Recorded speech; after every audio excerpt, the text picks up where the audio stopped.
apartment. The new average income was $1,150 a month. And at the end of this project, we'd be talking about a positive cash flow of $40,305 a year. And it would take us about 12 months to get the building renovated and to have either the current tenants pay more rent or the current tenants relocated to other places.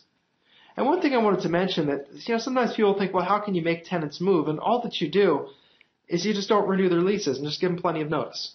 That's all. You can't just come in and bulldoze people out. That's not part of what we can do as landlords, nor what you want to do. But what we can do is just let people know that when your lease comes up for renewal in 2 or 3 months, we're not going to be renewing it because we're going to be renovating the building. And there are plenty of apartments around. Don't feel like you're putting anybody out on the street. You're not. Just give them as much notice as you can. Don't give them notice 31 days in advance. Give them 2 or 3 months notice so that they can start looking around for other places.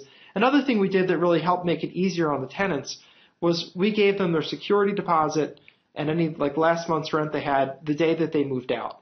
We didn't make them wait, and it made it much easier on them, and it made it pretty peaceful. So that's a pretty good deal, I think. Don't you? If you take a building and all of a sudden you're making $40,000 a year in positive cash flow? Absolutely. I mean, it's a big swing, and I like the fact that you didn't just choose one place to verify your rents. You were diligent about it. You looked at Renometer, MLS, Craigslist, and property managers to just verify that the 1150 number was solid. You verified that there is market demand in the area. So, you really did your diligence. I think also interestingly, this is an area that you were living in at the time because you liked the neighborhood and it was dog friendly and, you have your big dogs. And that's a good example of just farming in your own backyard, and the deal came to you because you were getting to be known as the deal guy in the neighborhood. Yep, that's true. Yeah, it was property after property just on that street alone. And, it's been very successful. And also, obviously, you get to know the neighborhood. There are lots of advantages to that. Exactly. And the thing is, folks, that one of the diamond investing rules is that you never buy unless you have 2 exit strategies. Correct. And so we weren't ready to buy yet because we only had 1 exit strategy at this point. And remember that you always have to know how you're going to profit before going into the deal. This is not, wing and a prayer investing. This is analytical, understood in advance, and you do your homework. Which, incidentally, I think is one of the ways that people worry a lot. Well, how would I get the money to do these deals? Mm-hmm. Well, if you've done your homework and you can show it, you're well down the path to making some money. If you can show people that you know your numbers. Yep. So what we needed was to fill out the diamond rule was 2 ways to profit, also known as 2 exit strategies. So in order to buy this property, we needed a second strategy. So what we're going to do, remember, is we're going to analyze 3 strategies here. We're going to analyze to fix it up and rent it out at higher rents. We're going to look at fix it up, rent it for more, and flip it as an apartment building for a profit. And then step 3, we're going to look at selling it as condominiums. So let's take a look at exit strategy number 2 that we're analyzing, which is fix and flip as an apartment building. Now, with apartment buildings, when you get higher rents and positive cash flow, the value of the building goes through the roof. It goes way, way up. And it's a multiple of, for every dollar in rents that you increase, you're talking a multiple of probably $70 in value, just because of the way the math works out. Now, our estimate to renovate for fixing and flipping as an apartment building is $15,000 a unit, $180,000 in total.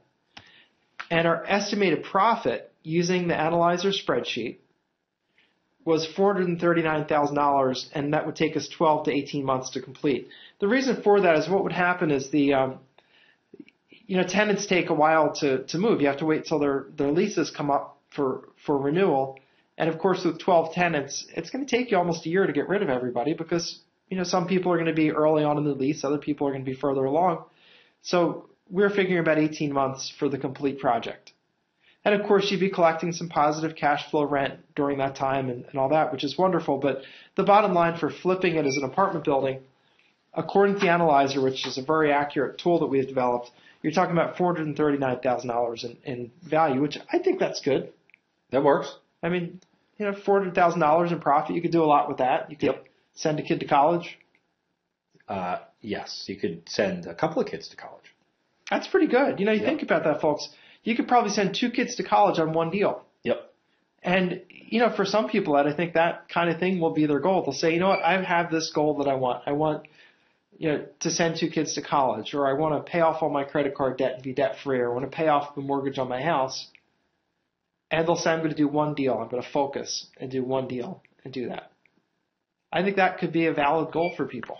Yes, I agree.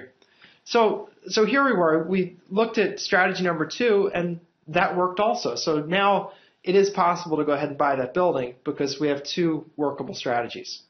But remember, we're going to analyze all 3 potential out sale strategies just to see what happened. Boy, it's a good thing we did. Because you look at exit strategy number 3 as a condo conversion. Now, we looked at that, and what the realtors were telling us is that if they had condominiums in the neighborhood, which there were virtually none of, there's only 1 condo building, and that had a waiting list of people who wanted to buy. They said if it was converted to condominiums, it would do a nice job. The sale price would be about $210,000 each per unit. So we're talking about total sales of $2.5 million in sales. And that's something, you think about that on sort of a grand scale of things. You're buying it for $625,000, which is for 12 units about $60,000 a unit. Not even that, it's more like a little over $50,000 a unit. And you're putting $360,000 into fixing it up. So let's just say you're into it for $1 million, and then you're selling it for $2.5 million. That math's going to work. So we also had to do, you might have noticed I changed the renovation cost. The renovation cost estimate for condominiums was a little higher, $30,000 each, because you have to do higher end finishes. You're doing central air in each unit. You're doing extra bathrooms in some units. You're putting in hardwood floors. You're putting in tile floors, tile baths, higher end appliances. So you're making it a higher end place. Granite countertops. So we ran the numbers, and what we're looking at there is an estimated profit of a little over $1 million, and that we're estimating would take about 24 months to complete. So, with those 3 choices, we had, strategy number 1, $40,000 a year in positive cash flow. Wonderful. Strategy number 2, fix it and flip it as an apartment building, about $439,000 in profit. And then we had condo conversion, $1 million in 24 months.